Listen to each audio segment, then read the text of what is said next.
Welcome to the next chapter of From Nothing, Lorna's story, where Lorna has just fallen unconscious. You had spent the evening having a good time at the Merry Guard, spending some time with Anscombe and the later edition of Sagona, where you also finally decided to look through the bag of holding that you had collected from the secondhand store. They didn't realize it was a bag of holding, but you did, and so you benefited entirely from this experience. As you opened the bag of holding, you discovered a unusual necklace of fireballs that began to speak with you. After many more revelations that night, and you took a lot of alcohol into your system, you unfortunately, or maybe fortunately, fell unconscious in the booth at the Merry Guard. We all cope in our own ways. Some worse than others. So you do. It is. Actually, I need you to roll me a Constitution saving throw, please. Okay. 5. A 5. Great start. Yes, really excellent start. You're not sure what happens. You drift in and out of consciousness. You feel yourself being moved at one point. There is a moment where you recognize black leathers, the halls of the Merryguard Academy, stone cobblework just moving by as you are being carried somewhere. The next thing you're truly aware of is the bed underneath your back. And then I need you to make a charisma saving throw. Okay. 14.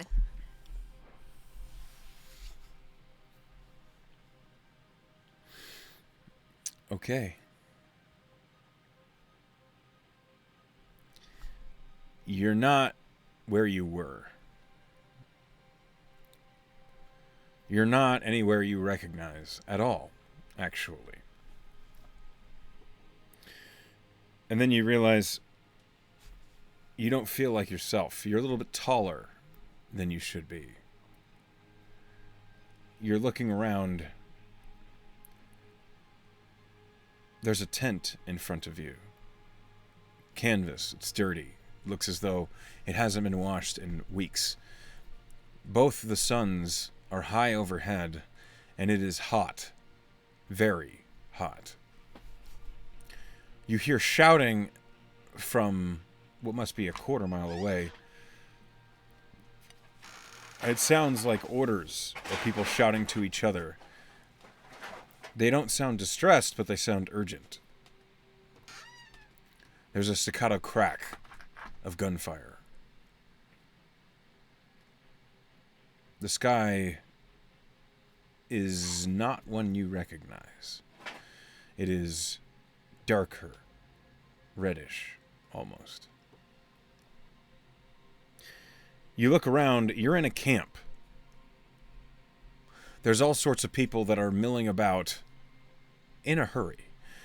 They're running to and from different tents. You see various weapons and equipment being carried. What do you do?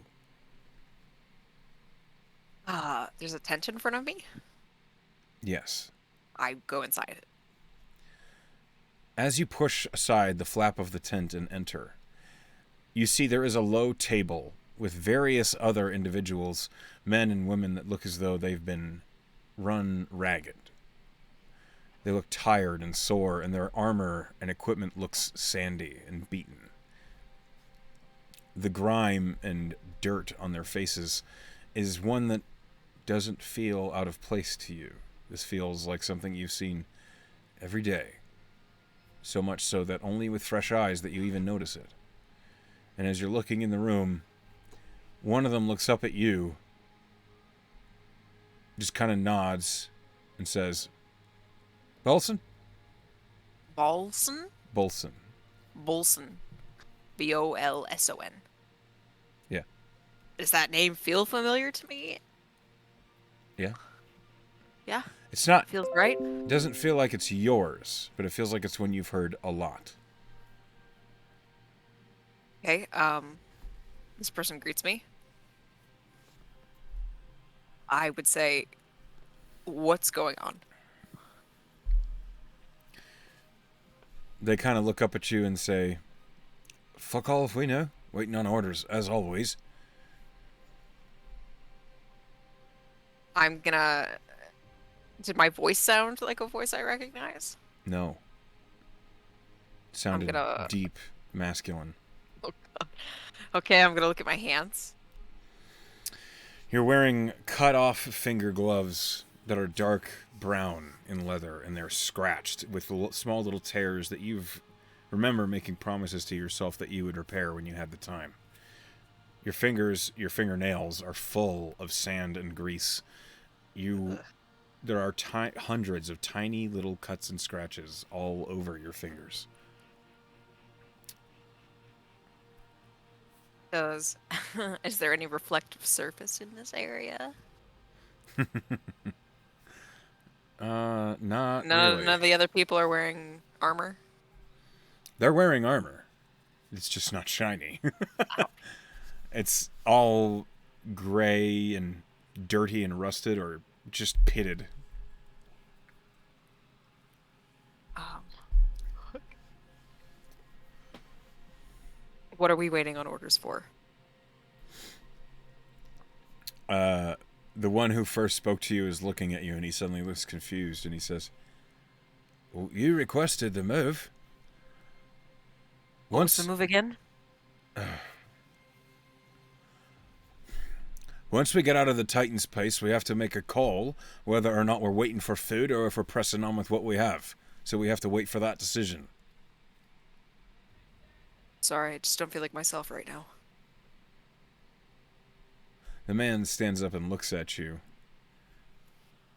He puts a hand under your cheek and seems to be looking into your eye and he says, aye, you don't look like much like you either. Nichols, there's something wrong with Bolson. Another one stands up. They suddenly look concerned.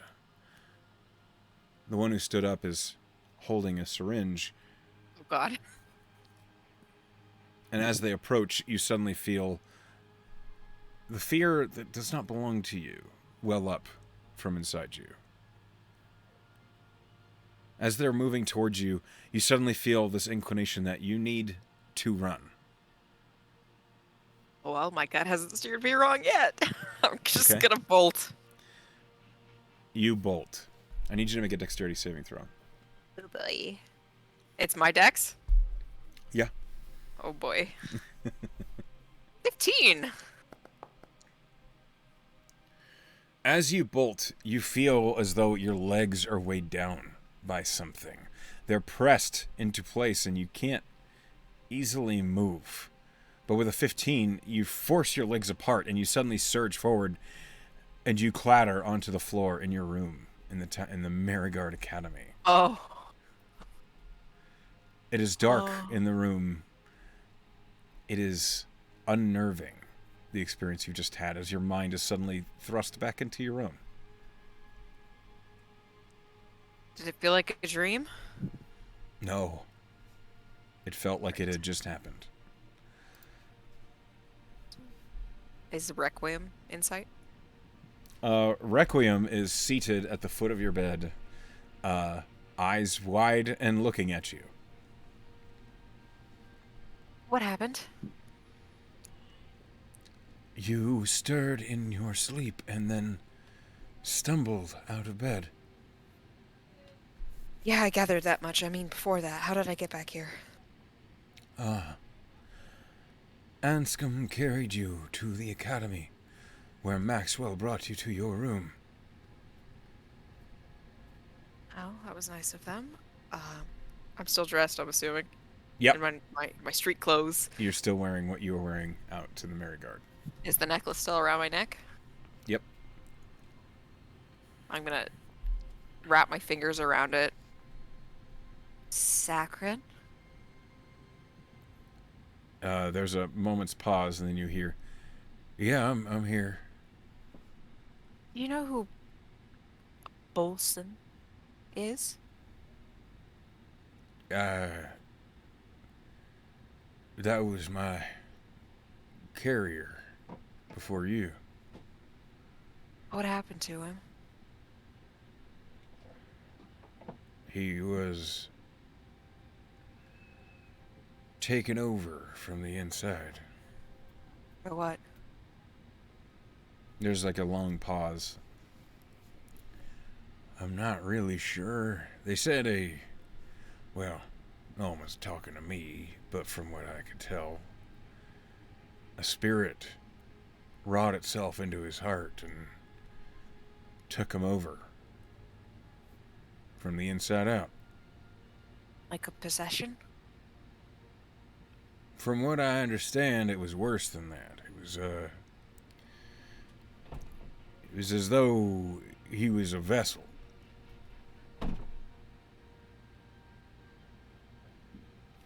Was it a new, like a new person entirely? Yeah. And it You know, killed him? well, they killed him to expel the spirit. All of his belongings were shoved into various,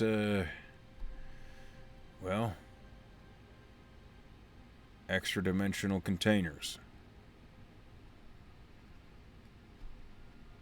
His own companions killed him. Yeah. Yeah, they did. How long did it take for him to lose himself? Was it sudden or gradual? A few months? A year? I don't really know. I couldn't really tell. I don't know when the taker appeared. Did this new person speak to you at all? No. Not, well, there wasn't really a connection, because I was always talking to Bolson. Yeah. Matthew Bolson was his name. Was he always your carrier? No, I've had a few before him, but he was the one who awakened me. Awakened you? Yeah, he's the one who gave me a sense of being, a sense of purpose. I I didn't even know you could do that. It's a big world there, Lorna. Suppose. Lots of things you don't know. Lots of things I don't know. I had a dream about him.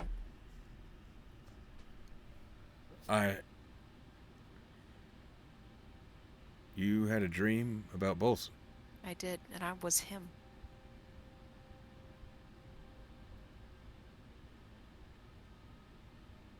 Saccharin is quiet.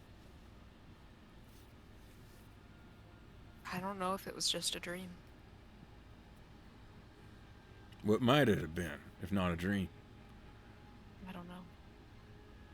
But I was him, and I didn't know what was happening, and his companions were concerned, and I tried to run away, and then I woke up.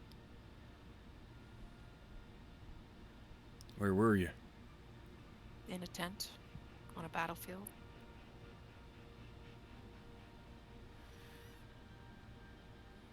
The sky was red and there was sand everywhere. Must have been Sarah's. Yeah, sounds like it.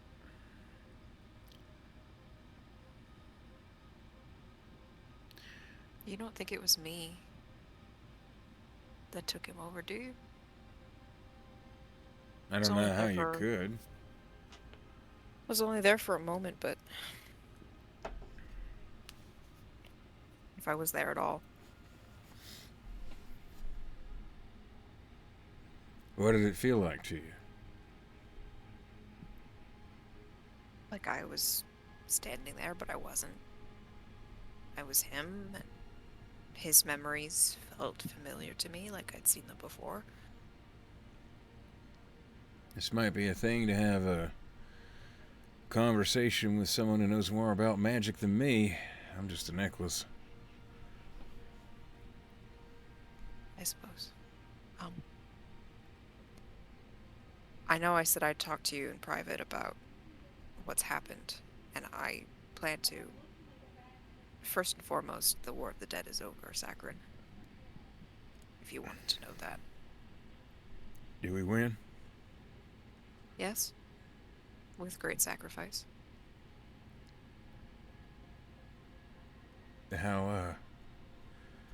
How many died? And does Lorna know that? Roll history. It's her country's history. Yeah, you have a good chance of knowing. 15. 15. 13 million. Oh my god. She relays that information. Saccharin is quiet.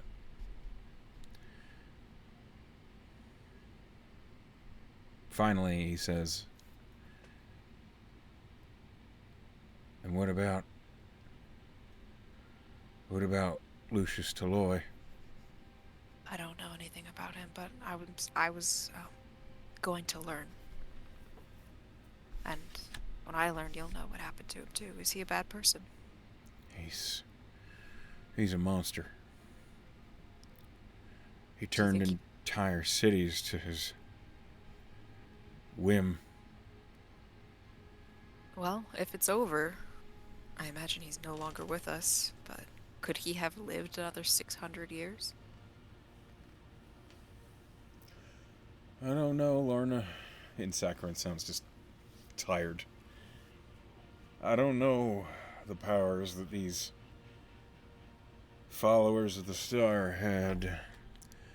There were rumors that they were almost gods themselves in a world where there were none. Rumors Fair. that they had objects that could turn the tides of war in their favor, and they used them every day. Who knows how old they could be? That's you bring up an interesting point too. The gods have returned. The gods. What do you mean? They're they're with us once more. You reach out and talk to them. If you're of that persuasion. Uh, are are they nice?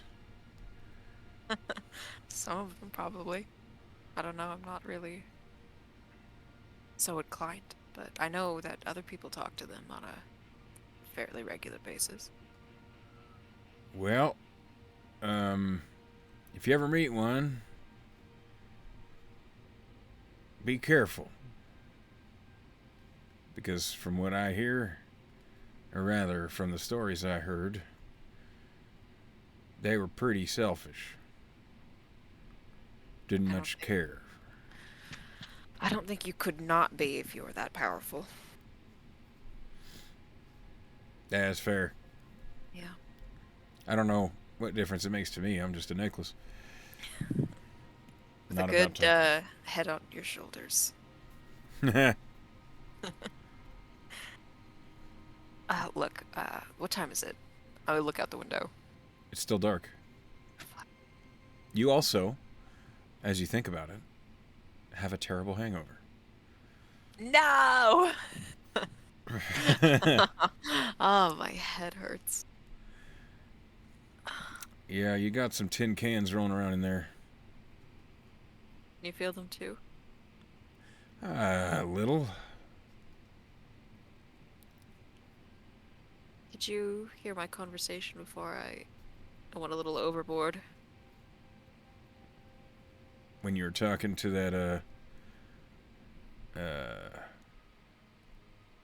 that tall half-orc fella. Before that, or in the middle. It was just a voice I could hear. I was wondering if you could hear it too. Nope. Okay. Do I know if Tabernacle allows students to access this library at all hours?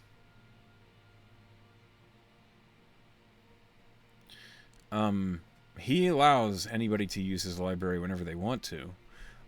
It's just you don't want to take a book out unless he knows Yes. about it. Yep. So she's gonna think to Sakharine. I'm gonna figure out who this Taloy is. Oh, I'm not sleeping tonight anyways. all right. She'll get up, beckon Requiem to follow her, and go to Tabernacle's library in the middle of the night. Okay.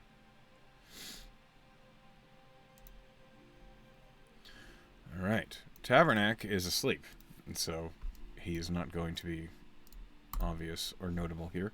So you are in Tabernac's classroom by yourself at about 4 in the morning. Mm-hmm.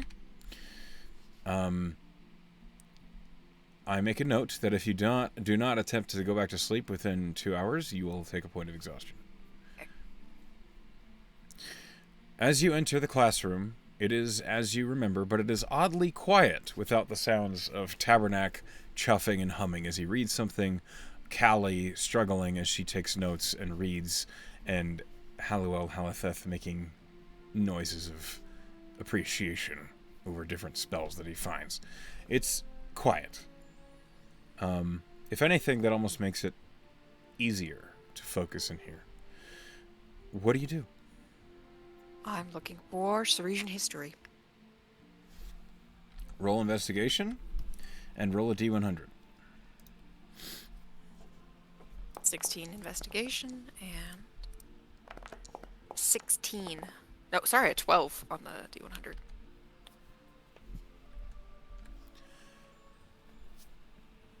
This is an arcane library. There's all sorts of histories in reference to magic. There's all sorts of histories in reference to discoveries. But there's nothing specific to any one nation. So trying to find something that is specific about Ceresian history, you find many tomes that talk about magic and artifice that originated in Ceres.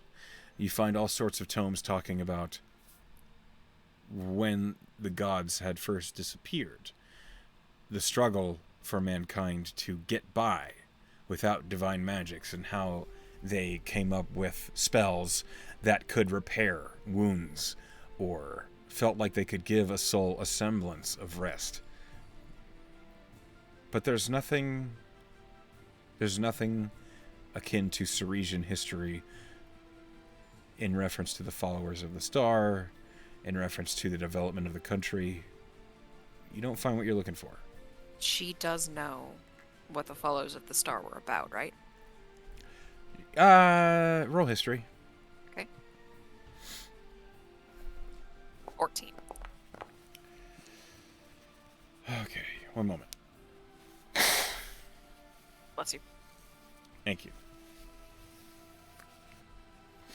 What she knows with the 14 is that the followers of the star were a necromantic cult that spent a lot of their time trying to make up for the fact that the gods had abandoned them.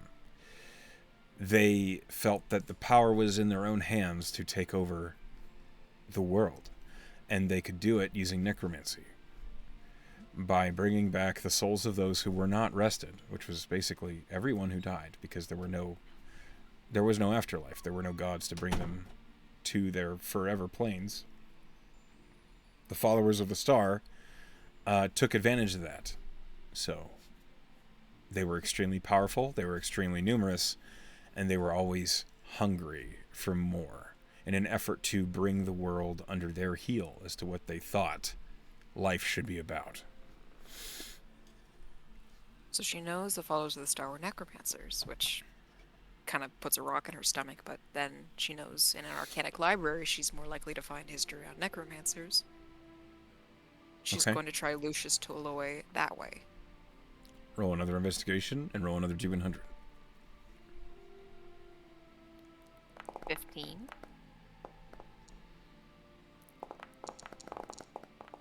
Six.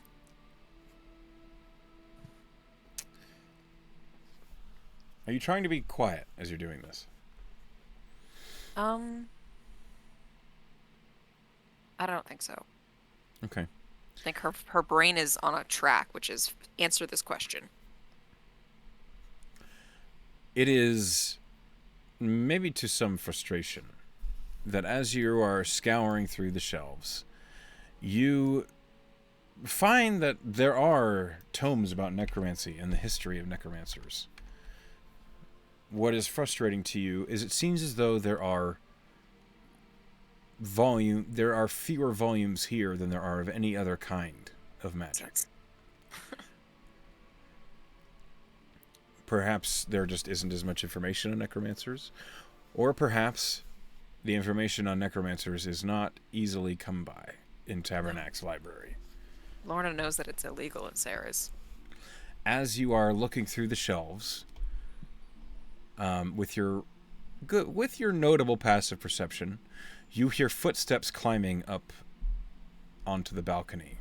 And as you turn, you see the human form of Tabernac just kind of leaning on the balcony, and he says, "Good morning, Lorna." Good morning, sir. I'm sorry, did I wake you? Yes. Oh, shit. I wasn't thinking about being quiet. I apologize. It is all right. What is it that has you so troubled to be searching through the libraries before dawn? I heard a name, recently, and I was trying to satisfy my curiosity in learning more. What name? Lucius Taloy. Where did you hear this name? Lorna briefly considers not being honest, but this man can read surface thoughts at a bare minimum. So she places her hand on the necklace around her neck and she says, I came across an interesting artifact recently that has a lot to say on the matter. A sentient artifact, I take it. That's right. Why, do I ask? Is it always something interesting with you? Tabernac approaches and he says, "When one is trying to sleep, yes." Sorry. This artifact, may I see it? Of course. She'll take it off. Kind of think, he's just gonna look at you, Sakharin. Okay. And hand it over. As you hand Sakharin over to Tabernac, Tabernac holds it up between two fingers, inspecting it, and he says, "An unusual craft of a necklace of fireballs.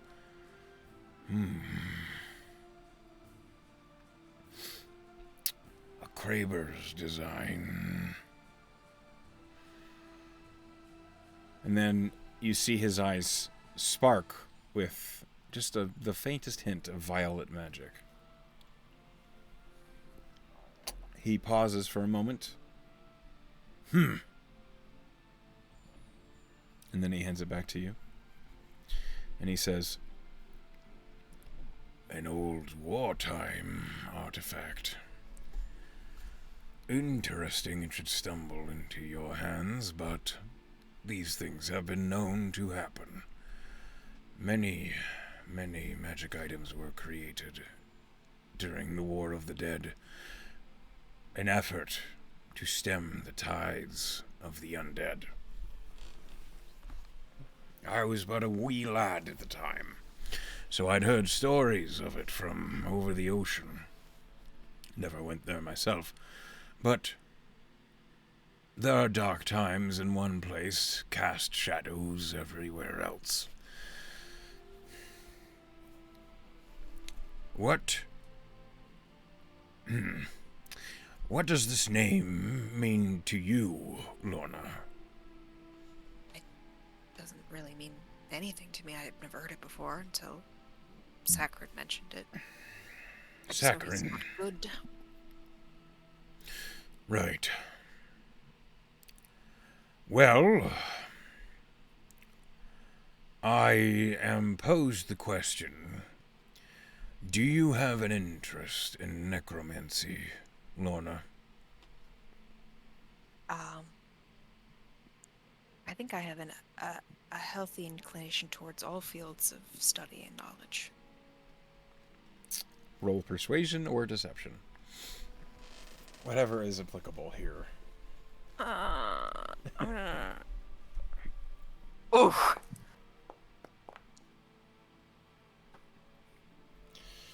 Tabernacle nods and says, "Very well. As it is a sensitive subject, I keep many volumes on the matter in my own collection. Lucius Talloy is an influential necromancer, but one that has been attempted to be erased from history. It is not a name one casually hears tossed about in polite company." And Tabernacle begins to move down the stairs, and he gestures for you to follow him. you. He heads up onto his stage, where he goes back to the long hall behind it where there are various doors. He gestures for you to step up onto the stage, and when you do, you suddenly feel as though you're stepping through a curtain of warm water. It's very startling, and when you step through, you can't help but check to see if you're wet or damp, and you're not. But it felt that way, for certain.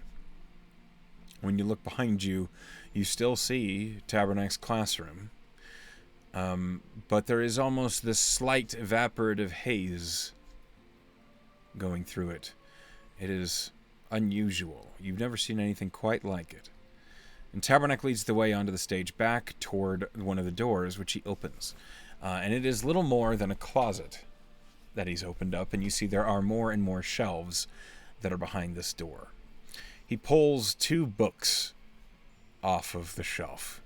They're small, maybe a little bit more than the size of your palm, but they seem dense.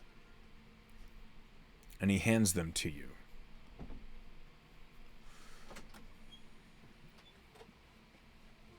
These about Lucius.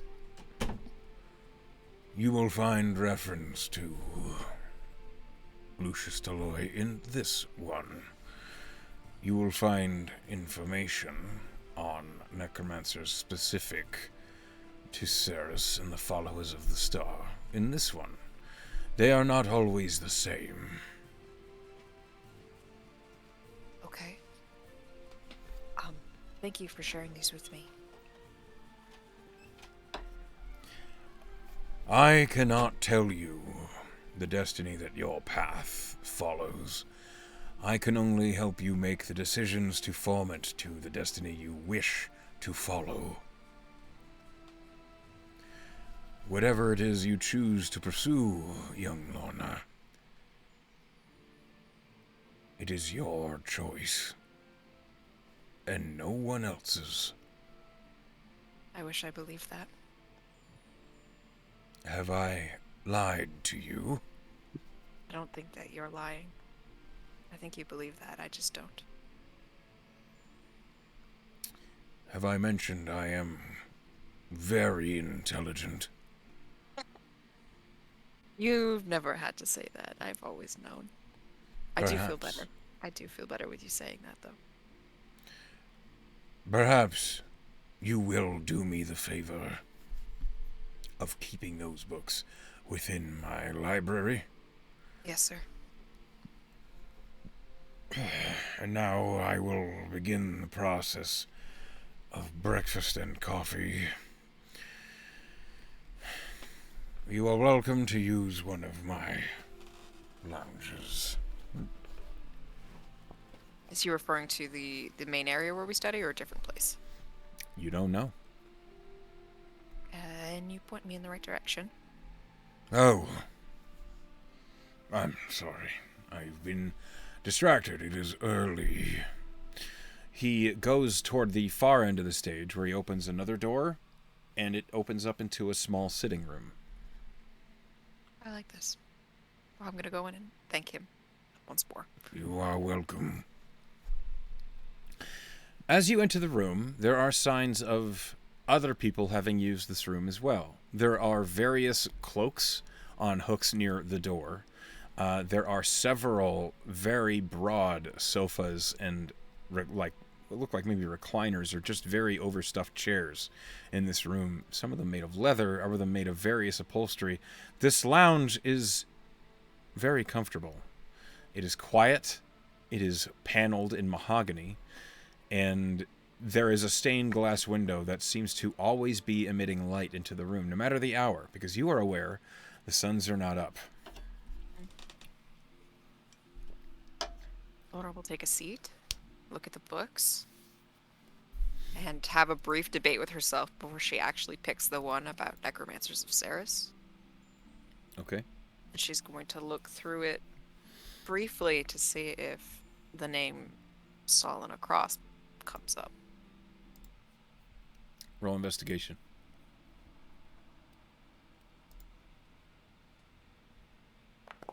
13. I'm really middling today. The text in this book is difficult to read. It is script work. It is dense. It's hard to get through. And even for one as studied as you, this is the sort of book that takes some serious time to digest. It's almost like reading a technical manual for someone building something that no one else was ever meant to understand. Mm-hmm. It's talking about necromancy from the mechanical perspective. Necromantic magic from not the binding of souls, but from the actual forced animation of limbs and joints and making a corpse do what you need it to do, and the sort of magics it requires to do this for different corpses. And you realize necromancy is so crazy specific to the various entities that fall. It's more than just raising a body. It is understanding how that body works to make magic do what you need it to do for that body to form the semblance of a person. And then the semblance of a giant, or the semblance of a bullet, the semblance of a skeleton, a zombie, any other undead form. As you're reading through this, it's so complicated. There's so many different things that can die that to make them animate takes years of work. Just from the scholarly perspective, you can see how someone who is dedicated to this art could get lost for their entire lives trying to understand it all. But with the 13, you find no mention of Solana Cross. Now, that being said, you also don't find any mentions of any other necromancers either. Okay. I'll shut that book and put it away to tackle when I've had 8 hours of sleep and maybe a cup of coffee. Mm-hmm. And she's going to turn to the other one, the one that he specified was more about Lucius, and try to get a semblance of knowledge about him. Roll investigation. Come on, dice. All right.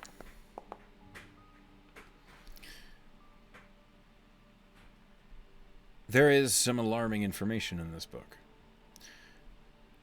You don't immediately find anything about Lucius in this book, but you do find all sorts of mentions of necromancers, scientists, magicians, artificers, arcanists, all sorts of spellcasters and spellcrafters who fill the pages of this book. This book doesn't have a title, but you see that it is from the perspective of someone looking in on these different individuals. When you are reading it, it seems as though it is purely objective, as they regale the actions and activities of these various spellcrafters. And it doesn't take you long to find entries on Lucius Toloi, as they have their own section, as it seems as though each person does. From what you're reading, with a 17, Lucius Toloi appears to have been born a human who perished early in his life and was reincarnated as a drow. Okay. Lucius Toloi lived well over the year 300, and when he was in middling of age, he became a member of the Followers of the Star.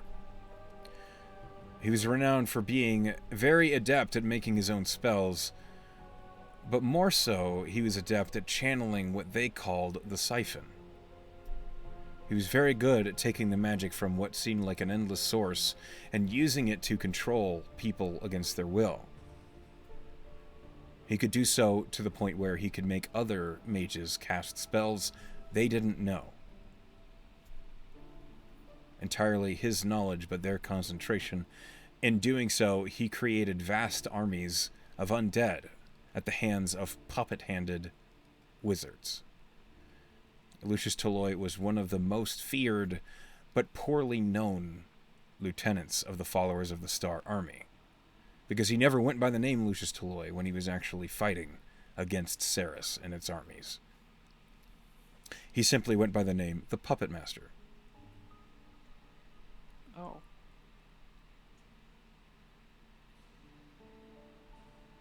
That's so creepy. Yeah. Roll me another investigation. Okay. That's a lot better. 22. Finally. Before he died, there was mention of another individual who was second to the puppet master, Lucius Toloi. The name doesn't mean anything to you, but it reads off as Lorna Talahand. No, Lena. Yes. Allahan? Yes. Okay. That word stands out to you, and you feel as though you've heard it before, but you can't place it. Anywhere in my memory? Roll a history.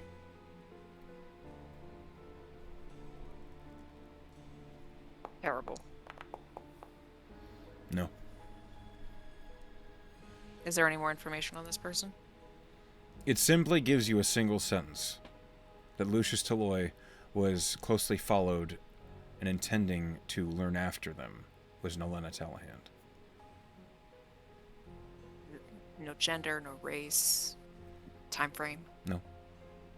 You do know that Lucius Toloi died at the year of 313 when the War of the Dead ended and was cleansed from the face of the planet by Croesus' avatar. Does it say how he died? No. Okay. What was the year? That the War of the Dead ended? Yes. Or that he died. 5969. Okay. And that was 300 years ago. No. That was 102 years ago. Oh, okay.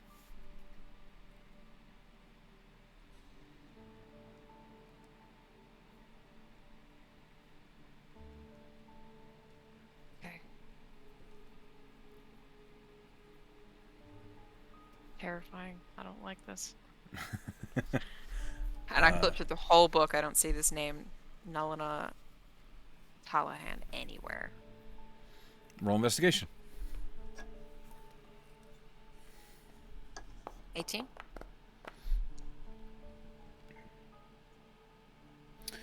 Nope. Okay. I'd close the book and I would touch my hands to the necklace that I would think, Saccharin, did you know Lucius's second hand? I mean, we'd heard horror stories about Lucius. I'm sure he had lieutenants or second in command. No, I guess that's the answer is no. I didn't know anybody specifically under him. Okay. There was lots of horror stories about massive undead creatures that were quote unquote his sergeants. But I don't think that's what you're asking me about. No, this feels different. I don't even know where I'd be able to find this information if Tabernacle doesn't have it.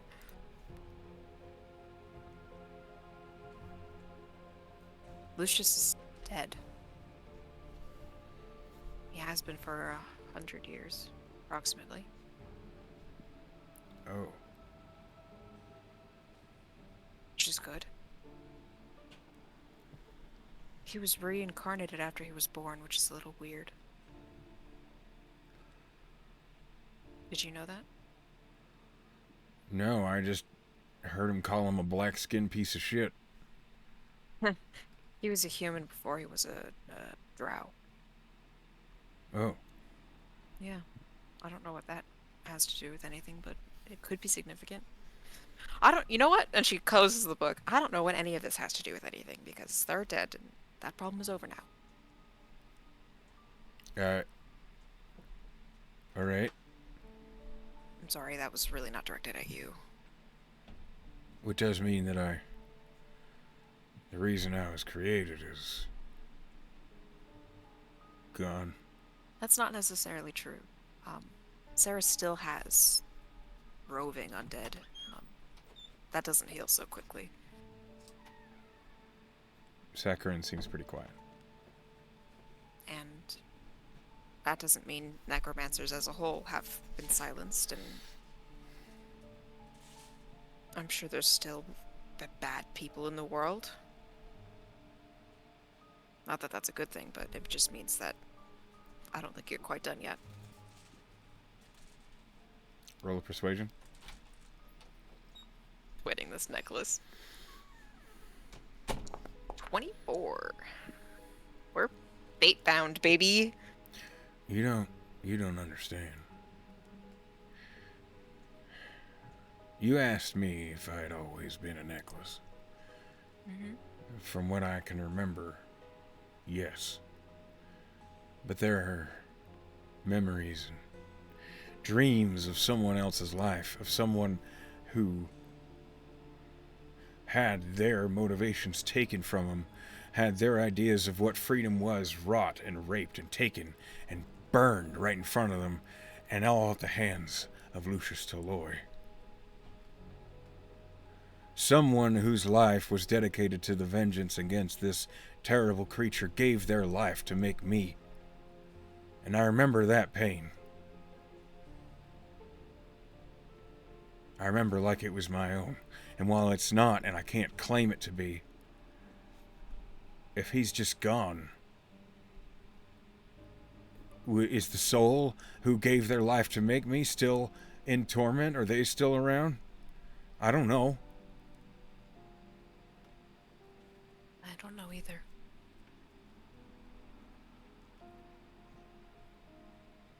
All I know is I was created to kill the puppet master.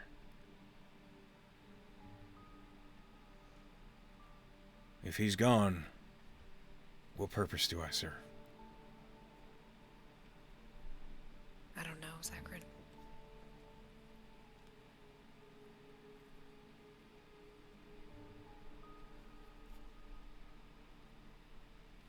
He named me Saccharin to grant Toloi the sweet release of death.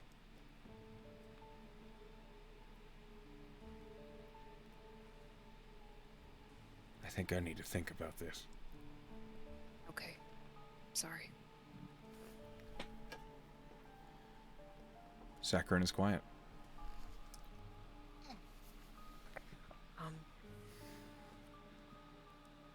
She's gonna take the books in hand and leave the lounge and try to see if she can spot Tabernacle. Okay. Get away with the tense music here. Tabernacle is on his stage, kind of seated on a recliner. He has his one leg crossed in front of himself, and he has a platter of food that looks as though it's straight out of the mess hall. and he is chewing on what looks like a croissant as you're approaching.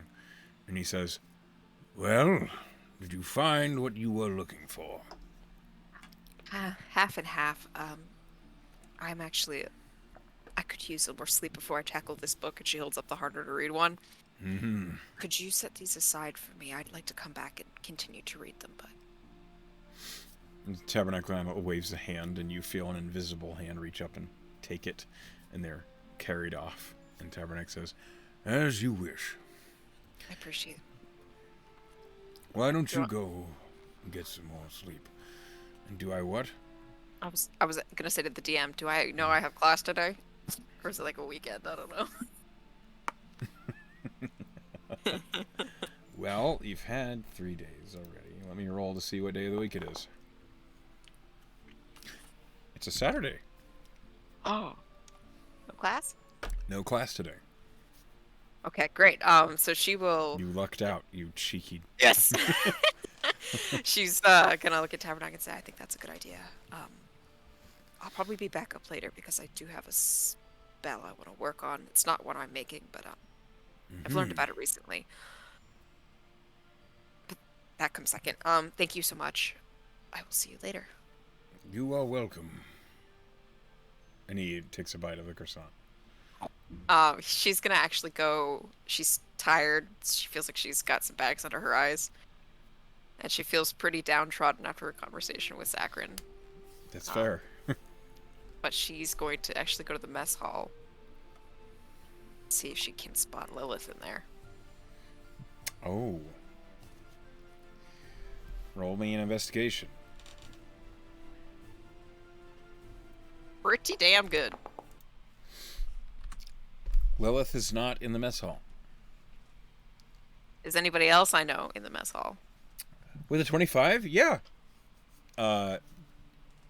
You see, I'm sorry. I'm having a brain fart. Brain. Yep. Please my excuse friend. me. You see a green dragonborn, the same one that you saw messing with Haluel Halitheth. You see her leaning, basically at one of the tables, but leaning against the wall with her foot up. And you see at another table, Skolna. You finally catch her. You finally roll well enough to see her. Fuck. I know I'm looking for Lilith, but okay. I'm actually gonna just because She's not I here. want I'm to. sorry. I know. Just because I want to, I'm gonna try to sneak up on Skolna. Roll stealth. Natural 1. You I decide. trip over like the chair of a leg or a leg of a chair, and I just eat shit. You literally. That's exactly what happens. Oh And no. Skolna looks down at you and she says, "You okay?" Am I okay? Yeah, you didn't. You just your pride. Oh. I pull myself up at the edge of the table. You wouldn't believe it, but I was trying to sneak up on you. Skolna like puts an entire egg in her mouth and just nods. nodding. I'll work on it. Maybe we could have like a side thing where you show me how to be a little sneakier and where to put my feet. Skolna tilts her head and she swallows and then she says, "I gotta be the best at something." I think you're better than just sneaking, but you almost took my finger off with that dagger the other day. It was really cool. I actually have a question. You're I feel like you can kind of get by and see things that thing's seeing you, right? She just kind of holds open a hand as if to say, "Of course." Yeah. You know that tiefling that was kind of being a dick to Anscombe? Her eyes kind of narrow a little and she raises an eyebrow and she says, "Yeah." Have you seen her today, this morning? She shakes her head. Okay. Thanks. Fighters sleep in. Yeah, I guess they use a lot of muscles I don't. I think I pulled something when I fell. And Skona just looks at you, and she holds out a half piece of toast. Yeah, okay. She'll take it, put it in her mouth. That's actually a good point. Maybe I could just find her in her room. I appreciate it. Thanks. Yep. And she continues eating her breakfast. Yep. Like an anime girl, Lorna will walk away with the toast in her mouth. And, she's Okay. gonna actually go to the fighters' quarters where she remembered Anscombe pointing out Lilith's door. Okay. Yeah, Yeah, you go to the room that you know to be Lilith's. she's gonna fucking murder me. Okay, and then Lorna will like kind of pace back and forth once or twice before she takes a deep breath and knocks. Okay. When you first knock, there's no response. Oh God. There's a long pause, and then you finally hear, "Mm."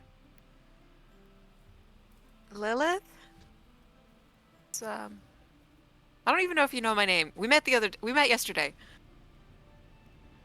You hear some, like, shuffling, I don't even know if we introduced ourselves. and you hear, like, what the fuck? And then the door cracks open, and you see, not wearing a whole lot, Lilith peeks out the door and says, what the fuck do you want? Sorry, I wanted to talk to you, but you Hold weren't on. eating breakfast, so I came here. She, like, rubs her eyes, closes the door. You hear a bit more rustling, and then the door opens wide, and Lilith is wearing a robe, and she gestures for you to come in. As her eyes, she's just woken up. Yeah, I come in. Okay. What? I feel like it'd be stupid not to just be honest with you, so... You're from Saris, yes? What gave it away? Your accent and the emblem around your neck. I was being Sorry, was that... Yeah, sorry, I realized that now. Yeah, I'm from Saris. So are you? you. Yes, and I'm trying to keep that on the down low, but that's beside the point. Are you from the Noish family? Lilith kind of frowns and says, what, are we just getting personal? Well, I kind of got the sense that we were kind of similar circumstance people, and it's nice to have friends. You watch as Lilith opens up her footlocker, sits down on her bed opposite you, and she pulls out the equivalent of a cigarette and lights it. She says,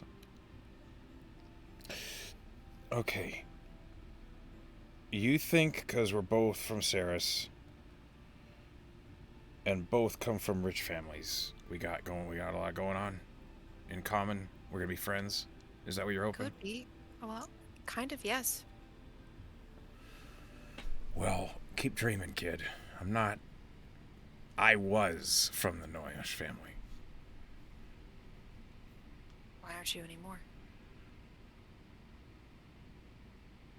Did you check they're humans? And she I taps knew the sawed-off horn on her head with a cigarette. I knew that. Mm-hmm. I kind of figured that's probably why I mean, I wanted to hear it from you besides make assumptions.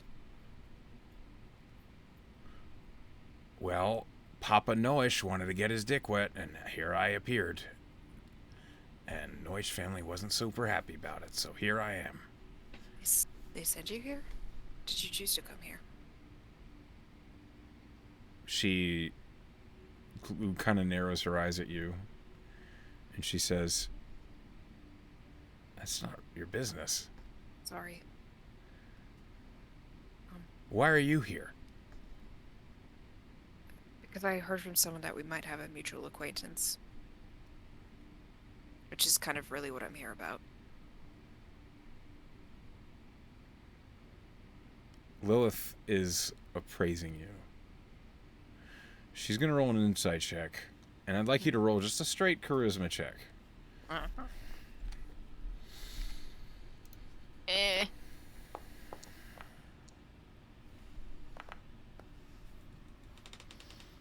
Okay.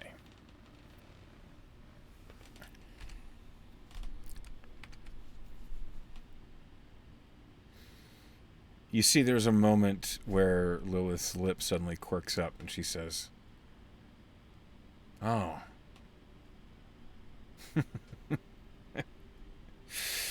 She takes another huge puff. She's got you on the hook, doesn't she?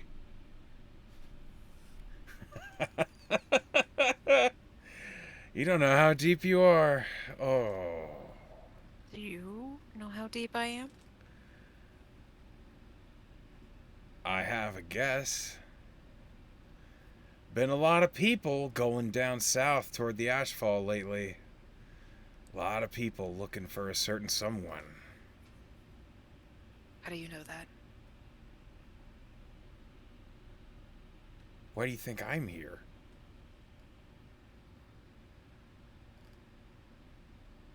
I mean, I asked and you didn't. She fucking she paid for me to come here. Just like she paid for you to come here. Yeah? She mentioned there was another student around here. I didn't think it was I didn't think it was you. I thought you could tell right away or something, so I just assumed. She doesn't pay me for my eyes. What'd she pay you for? She like gestures to the footlocker and you see just it bristles with swords. I'm an enforcer, or will be. You're gonna be like that half-orc she has? No, he's dumb muscle. I'm smarter than that. Lorna kind of smirks. She doesn't believe her.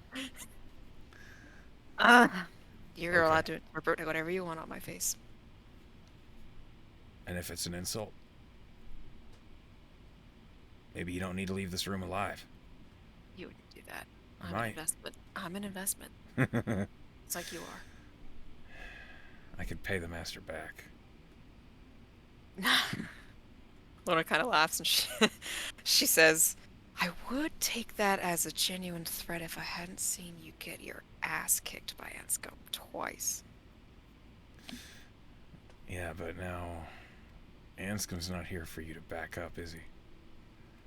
Straight across the hall? Sure is. A lot of doors. I'm an insight checker. Does she seem like she's genuinely threatening me? Yeah, go ahead. What? 21. No. Okay. She Lorna's looks like she's... gonna look calm then. She looks like she's fucking with you. Mm-hmm. She says, so you and Anscombe, huh? Do you really care about that? I just think it's funny. So do I a little bit, but I do like him. She paying you to, mingle? I think she isn't upset if I make allies, connections. No. What about you? Didn't seem to be making friends very well. None that you can see, I guess. I suppose that's true. It's a big school. I have a way with people. I could see that. I need you to ask your friend to quit looking in on me, though. tabernacle? No. I was gonna say, because I can't do anything about that. I'll just do that. What friend of mine is looking in on you? Purple skin one. I didn't even know she was doing that. So, I will pass the message along. Appreciate it. Yeah. Um, please don't hurt her. We're not paid to hurt each other. Did I, like, black out and have a stroke for the last 5 minutes when you were threatening me? No, that was just funny. It was a little bit funny, too. I knew you wouldn't hurt me. I don't think you want to. That's quite an assumption. Well, you're not telling me much. I have to make my own assumptions. Well, the more annoying you are, the more difficult it is to hold back. I guess we'll have to see how annoying I can get. You know, they always say if you're good at something, never do it for free. But in your case, maybe we'll make an exception. And I understand what that means. She looks at you and she says, "You thought you were smart?" Fuck you. I know I'm smart. She again gestures to the trunk full of swords and she says, "When you're good at something, never do it for free. But no one's paying me to off you." Yet. There's always that yet. Whenever there's two people alive, one always wants the other dead at some point. I'm not gonna get into your philosophy of this world, but I did want to ask. It's a dark place. You look at it like that, sure. Are you scared of her? Yeah. Be stupid not to be. Yeah, I was gonna say, you aren't as stupid as I initially thought. Did you know she's visiting in a month? Yeah. Do you know what she wants? No. I don't. Do you? We should... No. Do you think we should be worried? Yeah. Because Great. she's only ever coming around. She only ever leaves the den if someone owes her. And she can't get it any other way. So, do you owe her something? I'm here because I owe her. Right. Me too. Must be someone else then. Must be someone else. Which is kind of why I wanted to talk to you and make an understanding. She takes another big puff. Because if she comes here, we might have to work together. All right. That's a fair point. So aside from magic, what can you do? Lorna resists the urge to say, is there anything else but magic? She says, well, I have a tendency to make people like me a lot. I can't think of a way to make someone hate you more than saying that to their face. That's why I don't say it to their face, because I'm good at this. Okay, so you're a manipulator. I like to think I'm just a people person, but if you want to call it that. You can think whatever you want, Lorna.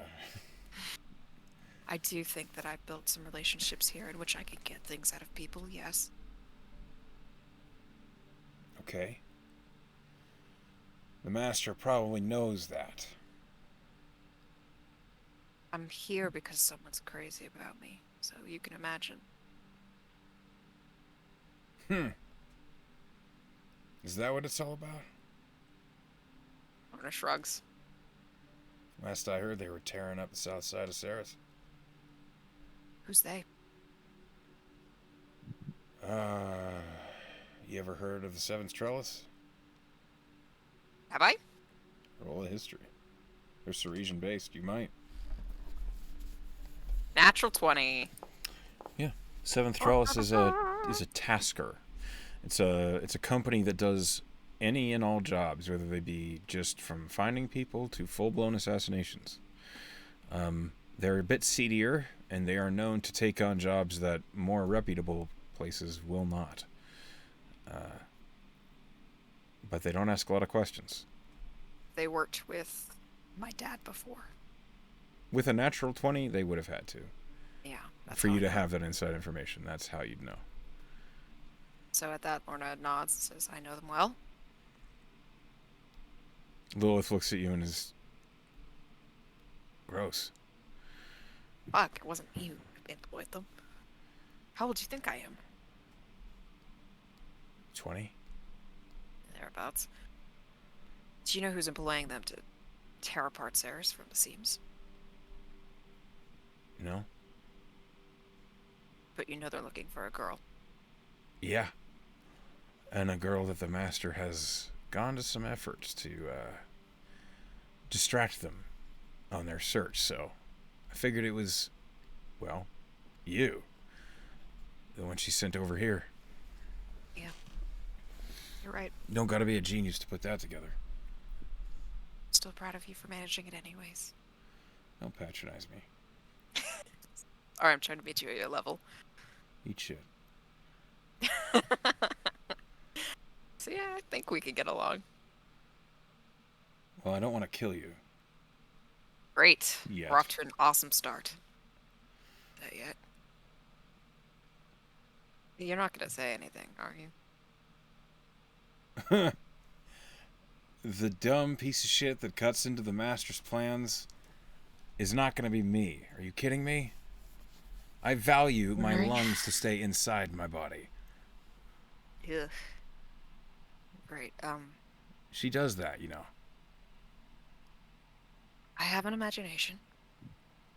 Yeah. You don't die when you do it when she does it either.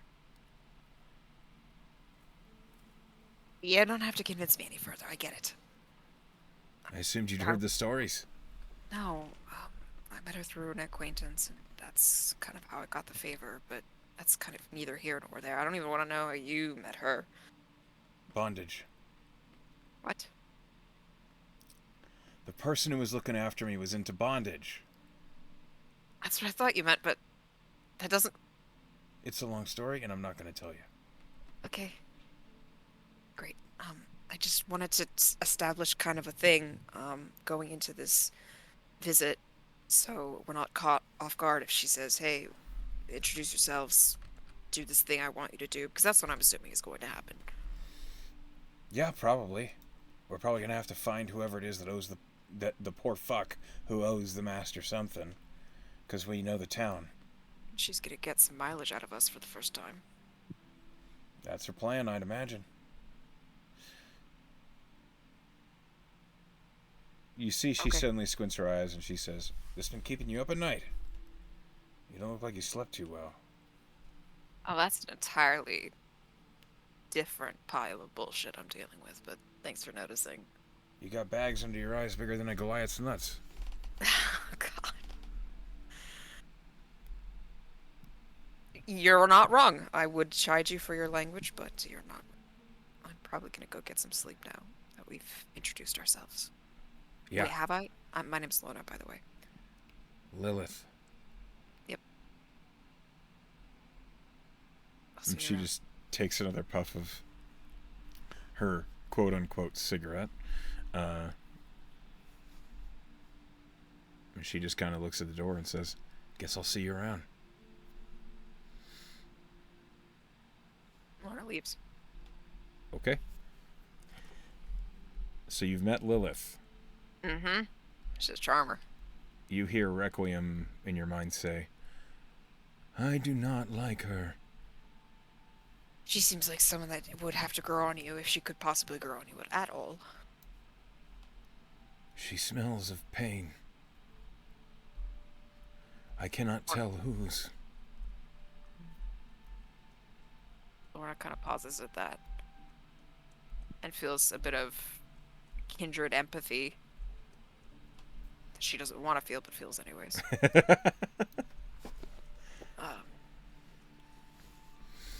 Right, I said that I would be back. So, fuck. I'm just gonna get.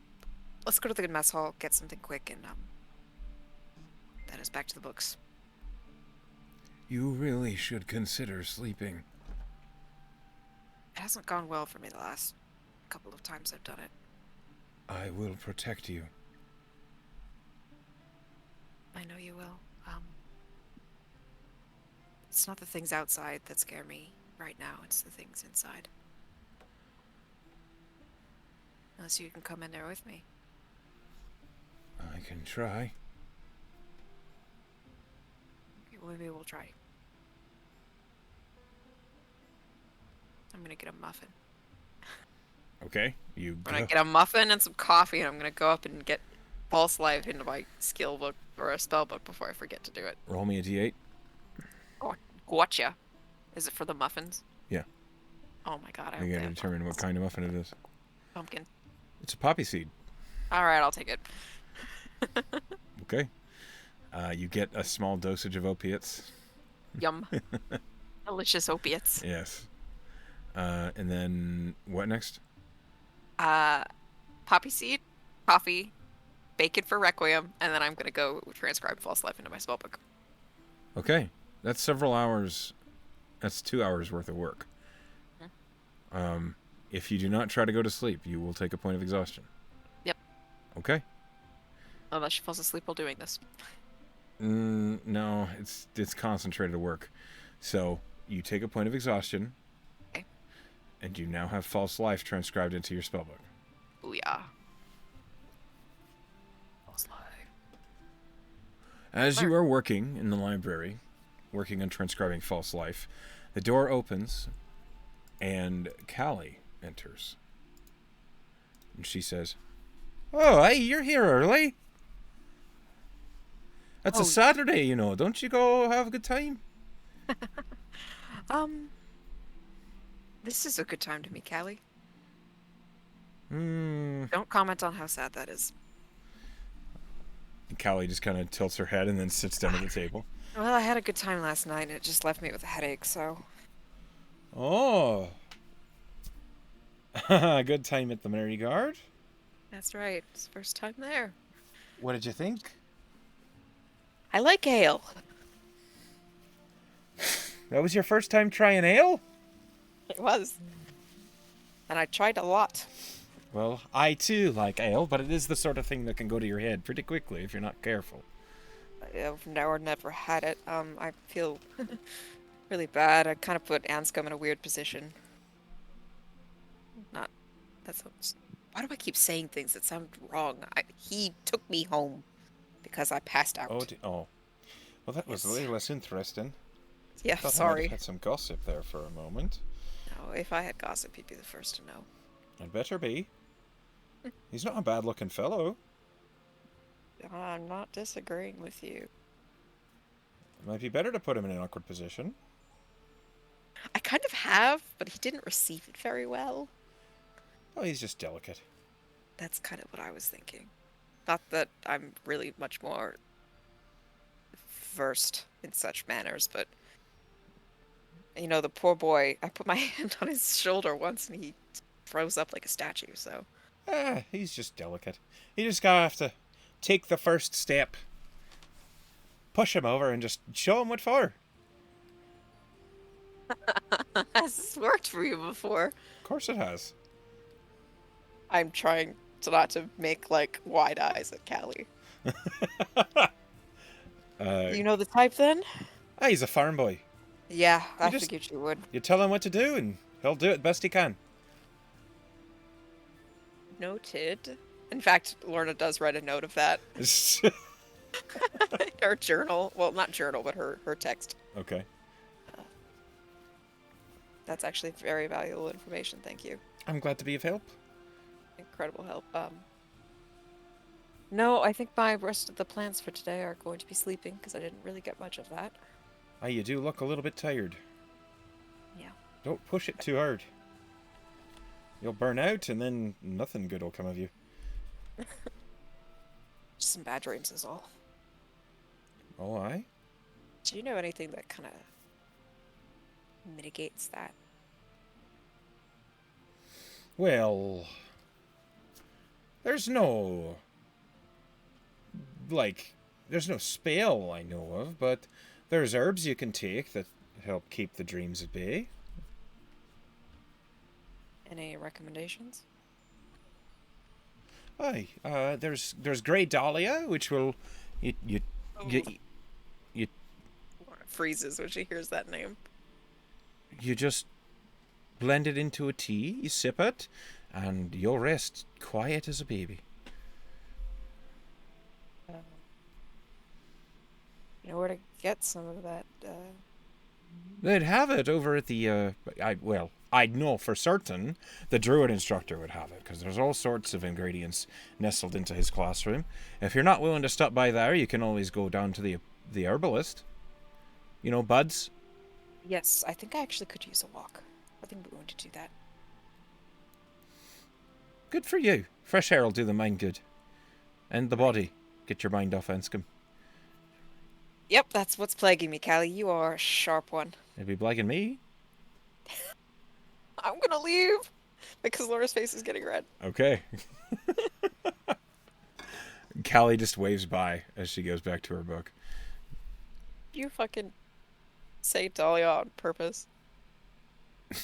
No. You're like, oh. As you... Are you heading to the apothecary? Yeah, she'll take a walk to Bud's. Just Okay. try to get her mind off of everything. Yeah. It is a crisp day. It's a bit overcast, so the breeze is cool, the sky is gray.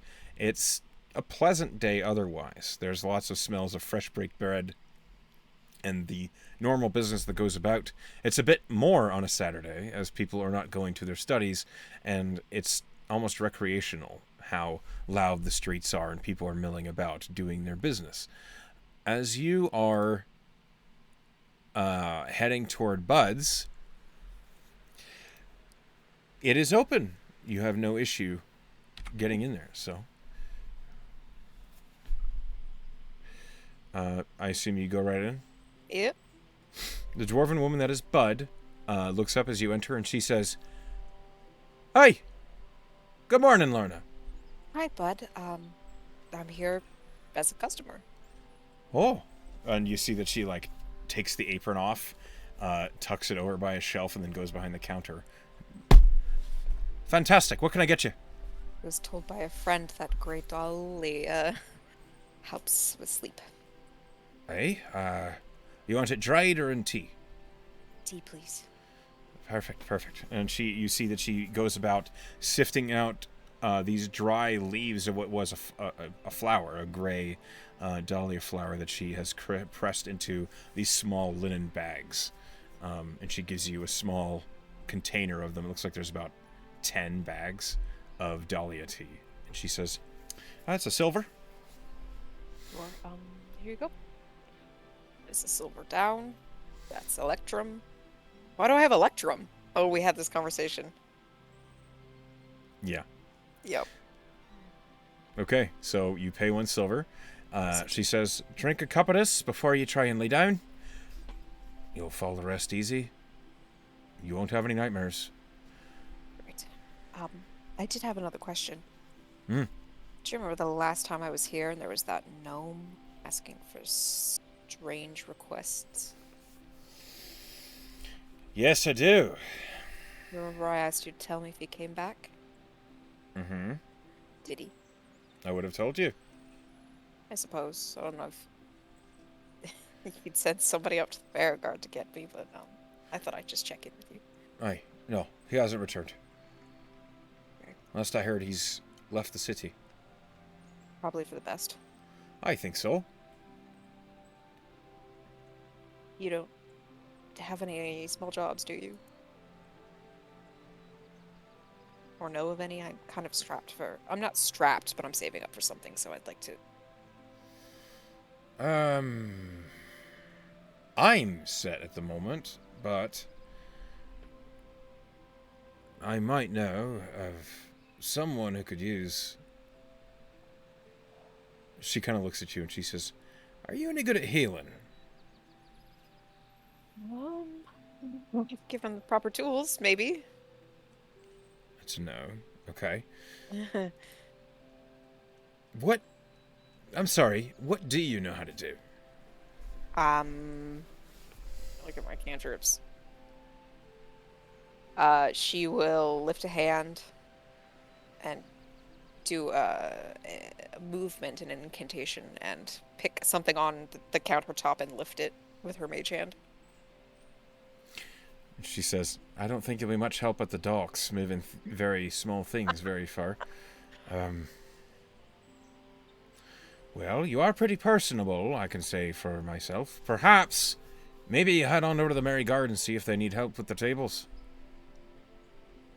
It's not a bad idea. They're always hiring. I could get to know people and learn how to tavern properly. You don't need to know more about that. I thank you so much for the direction. I will try the Marigard. Sure. And thanks for your business. And she puts Yeah, the of silver course. away. Lorna is still kind of in the mindset of staving off sleep as much as possible. So she's going to go to the Marigard, see if she can bust some tables. Okay. Roll me a general charisma check.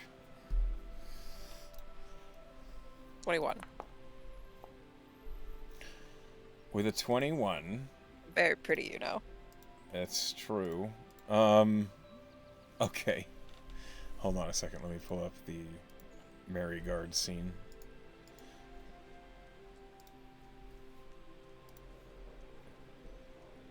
The Merry Guard is fairly busy. Not crammed or anything like that, but there are a number of customers. And as you enter, the same just kind of outrageously buxom dwarven barmaid sees you enter, and she says, "Oh, hello again, dearie. Did you happen to have enough sleep last night? You were looking pretty, well, hammered last I saw you." Glad I left an impression on you, ma'am. One doesn't forget a face such as yours. Uh, Speaking sort of, do you mind if I show my face around here a little more and maybe get some coin for helping you out? Oh, you're looking for work? I'm saving up for something. Oh, I'm sure we could use your help. You ever served bus tables? Ever handled drinks before? Yes. 21. Perfect. I mean, I'll lie too if you want me to. Perfect. Go talk to Boone. See what he needs from you, and he'll probably get you a couple tables started. Great. I do that. Okay, so you're gonna work a little bit at the Merry Guard Tavern. You have not ever served. Hopefully, at if a I trip tavern and spill before. drinks, people will think I'm cute enough to let go. I'm going to need 3 rolls from you here. The first is a charisma roll. The second, yes. The second is a dexterity check. Oh boy. And the third is an intelligence check. Okay. I don't have any inspiration, so I'm raw dogging this experience. Let's go. Best of luck. Oh, damn. All right. 12 on charisma, so you're a little nervous as you're dealing with the customers. Sure. Dexterity, because I've never done this before. Oh, fuck off. 15. Okay, and an intelligence. Okay. I'm a little nervous, but I figure it out. Roll me a D100, please. Okay.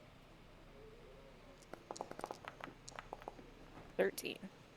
Really low on my D100s. Over the next, 3 hours or so, for the afternoon after the lunch shift, or up to the lunch shift, sorry, you go about, you talk to Boone the bartender, you learn of the practice of working in a tavern.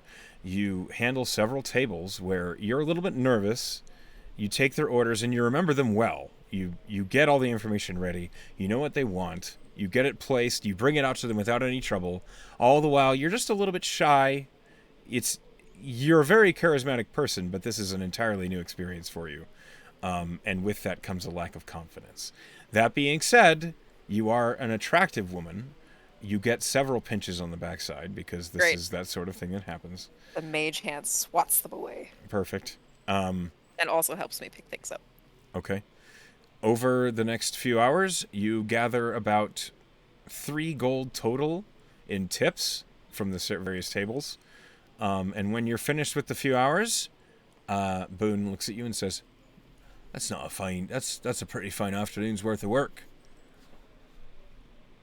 How do you feel sir? about it?"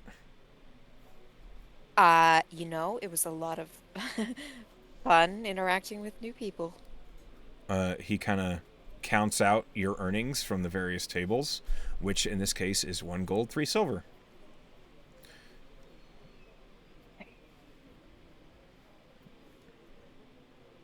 Because you rolled a 13, which is really bad. Yes, it is. I figured that was probably the money, and I really fucked that up. Yep. With But you no earn more in fault of my tips, so. own. Hmm. But for an afternoon spent, that's not too bad, considering. And he says, "If ever you want to try your hand working the tables again, and we happen to have an opening, which we usually do, you're welcome back." Thank you, Boone. You'll probably see me. I still have quite a bit to raise up. Sure. You're not the first Merigard student trying to make an edge coin while doing their studies, so just don't hurt yourself. Right. I'm pretty tired. What do you do next? I think she might go take a nap. Okay. She's probably just like trudging her way home. Okay. So, if you sleep for... Okay, so you slept most of the night. There's no way to regain your exhaustion point without completing a long rest. Mm-hmm. But you can take a short rest to try and recover some energy and spell slots spent if you have any. I would like to do that. Okay, go for it. Means I get arcane recovery back, which means I get 1 spell slot back. Woo. She takes a nap. She takes the tea too, which is, Oh, you drink the tea? Yeah. Then you do not take a short rest. Fuck. I spend the rest of my Saturday sleeping. Mood. Yeah. Roll a Constitution saving throw. Oh boy. Pretty good. Where were those when I was drinking? I don't know. You end up taking a long rest. It is peaceful. It's the best sleep you've ever had. You wake up at like 2 in the morning, well rested. All you see when you wake up is the bright white eyes of Requiem looking at you, and the darkness of your room. It's gonna take forever to fix this. You were sleeping well. I did not want to waken you. I appreciate that. Actually feel really good. And kind of because of that, I want to talk to someone, but it's 2 in the morning. You also level up. I did! I did it! You're now Level 2! Oh my god. Shit. Do I have more time? Can I do the thing I wanted to do? Yeah. She wants to go to Anscombe's room now. At 2 in the morning? Yeah. Okay. Sure. You leave your room. I assume you get dressed and you go to Anscombe's room. The door's shut.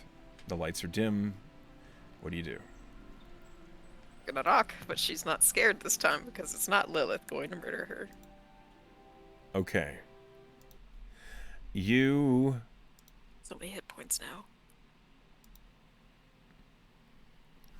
You knock. It's a long pause before you hear... yeah. It's me. Oh. One moment. You hear this shuffling. I love waking people up in the middle of their sleep. Yeah, apparently so. Tabernacle, Lilith, and Anscombe, 1 session. Let's go. Anscombe opens the door and he's wearing gray pajamas, just like a loose tank top and pants, and he's looking at you and he says, "Is everything all right?" Yes. I have ruined my sleep schedule and now I'm wide awake and you are asleep, but I still wanted to talk to you, so is that okay? Um, yeah, that's fine. Um, he kind of rubs at his face and nods and waits for you to come in. Listen. He sits down on the bed and he picks up a canteen and he begins to take a long drink of water. Uh, when he finally pulls away, he says, "Okay, um, I'm sorry you ruined your sleep schedule. What's up?" Um, I didn't see you this past day because half part because of that and the other half because I was a little embarrassed. Sorry I did that at the tavern. You mean passed out? Yes. It's it's all right. It happens to the best of us. Everybody can get a little bit too much. Uh, oh, I'm sorry. What time is it? It's like 2 in the morning. Oh man. Okay, Yeah, I'm sorry. that's fine. That just explains it. Ugh. Okay, it's fine. That was your first time having ale. I get it. Uh, Kind of went a little overboard because it did make me feel good. It made me forget about a lot of things, which was really quite wonderful. yeah. It. You have a lot to forget about. Oh, I'm being really t talkative recently. What does that mean? Are you okay? I'm fine. I just realized I put you in such an awkward position, and I wanted to apologize about it. Oh, it was no big deal. I've My brothers have had to carry me off to bed too. It's not a problem, really. And I kind of got the sense that you were concerned about my behavior, so I wanted to reassure you that, I'm okay. I just didn't want you to do anything that you would regret, like throwing up in a bush or stumbling into a cart and hurting yourself. The drunk people behavior. It's Sure, I don't need to be drunk to do that. I tried to sneak up on Skolnick yesterday, and I fell flat on my face. she's a tough one to sneak up on. Um, Yeah. well, I'm glad that you decided to come by and that you're okay. I was worried about you. Even though it's 2 in the morning? That part kind of sucks. Well, I mean, I kind of benefited from it because it's nice to not see you in your armor. He kind of chuckles and says, "Yeah, I wear armor a lot more lately than I used to growing up. It chafes a lot." Yeah, I can't relate, but yeah, that makes sense. I also kind of wanted to broach a subject that Tabernac brought up the other day, Okay. where he kind of said that I should start thinking about people I might want to work more closely with in the future. Okay. Yeah. I get what you're saying. And I liked working with you and spending time with you, so I wanted to see if you would consider it. You mean like party members? Yes. Yeah. Sounds good to me. Uh, Lilith did rub in my face that you visited her quarters yesterday. I gotta know, like, did she.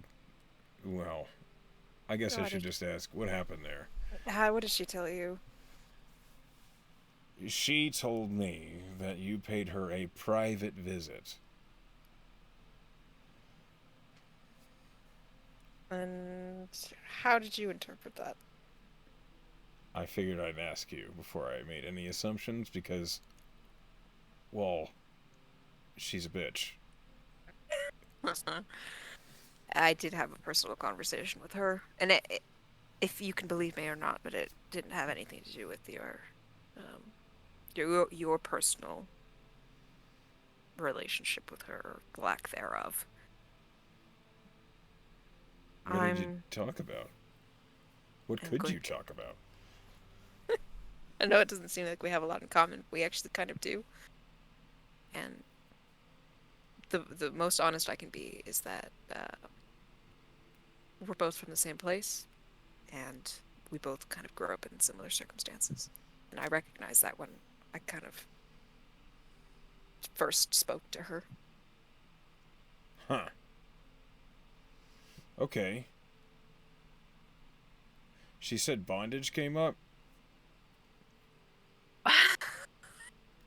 Lorna, just her entire face darkens a shade. It Huh. did, but she brought that up, and I'm only moderately aware of what that is. Okay, I think she was just fucking with me then. I think she was. Alright. Well, look. And I wasn't asking her if she wanted like to work with me. Well, mm, I mean, I'm sorry, I don't know what's come over me.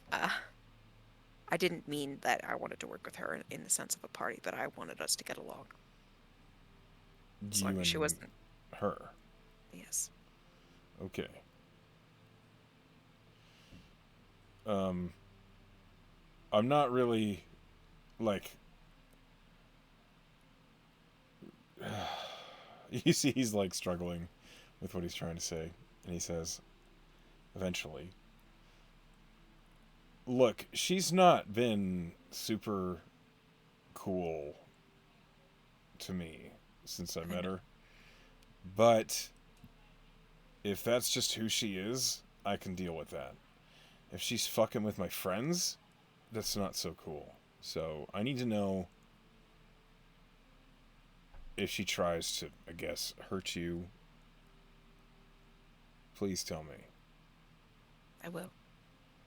She kind of made she wasn't being serious, but she did make a threat when we were talking, and I felt assured that you were nearby, and I told her as much, and you know she took that however she wanted to, but Are you setting me up for fights that I didn't know about? no, no, not officially. Great. Maybe I'll put that Just armor on. no, you don't have to. It seemed like it went well. I think we've reached a mutual understanding of one another. And hopefully she backs the fuck off of you. That'd be great. Yeah, that would be great. And I didn't think about including her in this accord of our own. I was thinking more like Sagona or Skalna or maybe both, but we only need one fighter. Yeah, I agree with you there. Um, it, fuck, Ilrad would start talking about tactical dynamics, and I don't want to deal with that right now. So No, let's not that's worry true. about it until we have to. Yes. Anyway,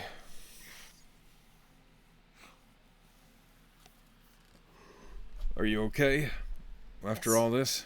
I actually feel pretty good. I slept well. Good. I I I was sleeping well. I can leave you to that if you'd like. I do plan to go right back to sleep after this. Yeah. Hmm. Thank you for indulging me. You're Hey, I'm glad you're okay. But I'm going to She, crash. of course. And because she brought it up to Callie, she's gonna put a hand on his shoulder just to see how he reacts. I think this time, now that Getting used to me. he's more accustomed to you, he looks up at you when you do that and he just kind of smiles and says, "You're very nice, Lorna. Mm. I'm going to go to sleep. But now that you're awake at 2 in the morning, what are you going to do?" Oh, goodness. "I'm sure you'll find something." I'm sure I will, but I don't need to bother you about it. He kind of chuckles uh, and shows you to the door. Hmm. She will leave, but she's gonna see if there's anyone around before she sneaks out. No, you don't No? see anybody. It's 2 a.m. Okay. You can roll a perception if you are really interested in I looking. want to. Okay. Skolna could be anywhere. It's true, she could. 17, you don't see anybody. Okay. Alright. I go back to my room. Okay. And as you go back to your room, having leveled up after several weeks at the Merigard Academy, doing some work, going on free agencies, and meeting all sorts of new people, that is where we are going to stop today. But, GG, well played, and I look forward to next session. Me too. Bye!